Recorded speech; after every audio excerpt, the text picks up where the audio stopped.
Historiquement vôtre. Tous les jours dès 16h, Historiquement Vôtre vous raconte l'histoire sans se la raconter elle. Elle nous raconte l'histoire où les femmes tiennent souvent le manche.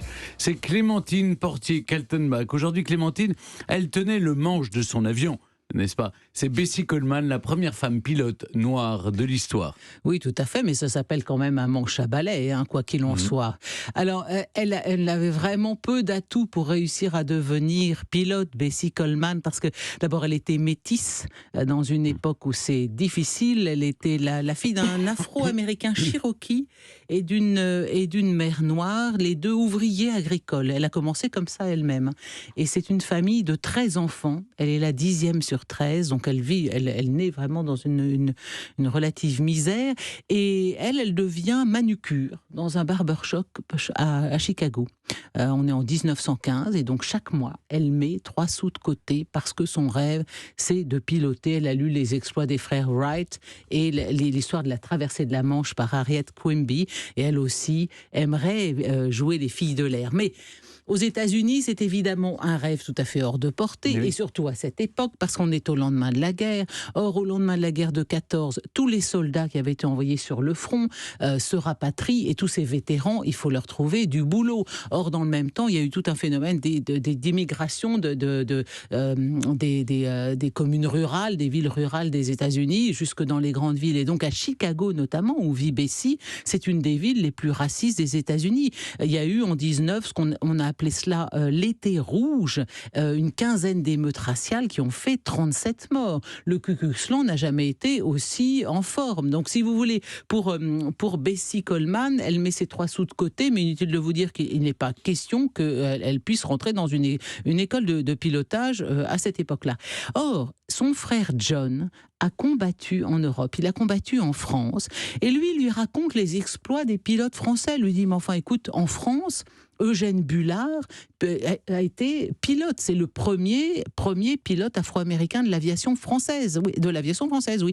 Et la France, à cette époque, compte 8 écoles de pilotage. En plus, lui dit John, est-ce que la France n'est pas le pays des droits de l'homme? Est-ce que ça n'est pas à Paris qu'on vient d'accueillir Joséphine Baker, Sidney Bechet? Et je trouve que c'est très beau, cette histoire, parce qu'à cette époque-là, oui, la France a la réputation d'être un pays de liberté et de tous les possibles lorsqu'on n'a pas la bonne couleur de peau. Alors, Bessie n'hésite plus une seule seconde. Elle s'inscrit à un cours de français à l'école Berlitz et puis elle déniche un entrepreneur noir américain qui accepte de sponsoriser son voyage en France. Alors, il faut imaginer, on est dans les années 20. Bessie Coleman qui débarque de Chicago est là à la gare du Nord. Elle prend un train pour aller jusqu'à Noyelles-sur-Mer, parce que c'est là que se trouve la base du Crotoy dans la baie de Somme. Et cette base, elle n'a pas 10 ans, mais elle est la plus ancienne école de pilotage au monde, créée par les frères Caudron, de pionniers de l'aviation. Et pourquoi est-ce que ça se passe dans la baie de Somme? Parce que c'est entouré de sable. Donc s'il y a des vents violents et qu'on est obligé d'atterrir, on peut atterrir à tout moment, absolument n'importe où, sans occasionner de dégâts pour des maisons, par exemple. Bessie, évidemment, est la seule femme de sa promotion, et en seulement 7 mois, elle fait tout le programme que les autres font habituellement en 10 mois. Au passage, elle apprend quelques mots de patois de la baie de Somme. Elle se met à la ficelle picarde, qui est bien délicieuse. Vous savez, c'est une crêpe avec du jambon, de la béchamel, du gruyère. On adore ça. Bon, alors, à 28 ans, moi, je suis plus ficelle picarde que aviation, pour ma part, hélas. Bon. Donc, en tout cas, à 28 ans, elle obtient le brevet de pilote de la Fédération aéronautique internationale. Elle devient la première femme noire au monde à pouvoir piloter un avion. C'est une très belle histoire, n'est-ce pas? Alors, quand elle retourne aux États-Unis, à sa très grande surprise, elle est accueillie par une meute de journalistes. Elle ne le savait pas, mais elle est devenue un véritable phénomène. Et grâce à cette notoriété acquise ailleurs que dans son propre pays, eh bien, dans les 5 années suivantes, elle va participer à d'innombrables meetings aériens. On l'appelle maintenant le l'ange noir. Elle se spécialise en la voltige, c'est-à-dire, elle vole très haut. elle arrête les moteurs et hop, elle remet les gaz juste avant un atterrissage en douceur, salué par les acclamations des spectateurs. Et toutes ces exhibitions de Bessie Coleman n'ont qu'un seul but, réunir des fonds pour créer une école de pilotage ouverte à tous.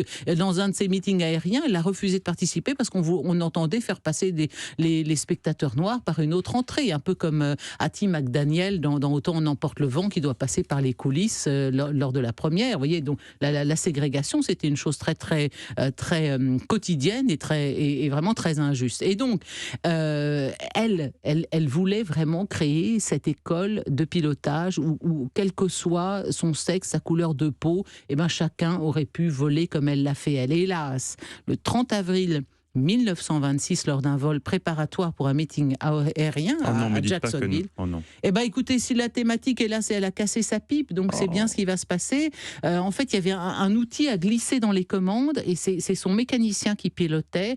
Il a perdu le contrôle de l'appareil et la malheureuse Bessie avait commis l'imprudence de ne pas s'attacher. Elle est tombée du cockpit, elle a fait une chute mortelle, naturellement de plusieurs centaines de mètres. Elle avait 34 ans.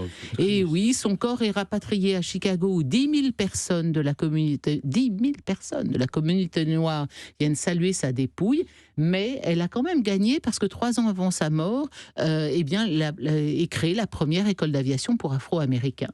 Mais il faut attendre 1939 pour que les étudiants noirs soient autorisés à rentrer dans les écoles de vol civil. Et vous savez, en quelle année les premières femmes noires ont pu suivre une formation de pilote militaire aux États-Unis ? Ça doit être 1970 ou quelque chose de tout à fait tard. Vous avez tout à fait raison, c'est 1900, c'est presque ça, c'est 1980. Donc il n'y a pas eu de femmes noires dans l'armée de l'air américaine avant 1980. Donc Bessie Coleman a quand même été une pionnière qui a rendu ça possible, même lentement. L'ange noir, Bessie Coleman, première femme noire à avoir piloté un avion. C'est une bien belle histoire que vous nous avez racontée là cet après-midi. Merci Clémentine. Je suis très ému par cette histoire, mais ce qui ne m'empêchera pas d'être impitoyable pour le quiz qui arrive. Et oui, Stéphane, à la réponse à la question que vous posez, il y aura une question sur la préhistoire. À tout de suite. 16h-18h sur Europe 1. Historiquement vôtre.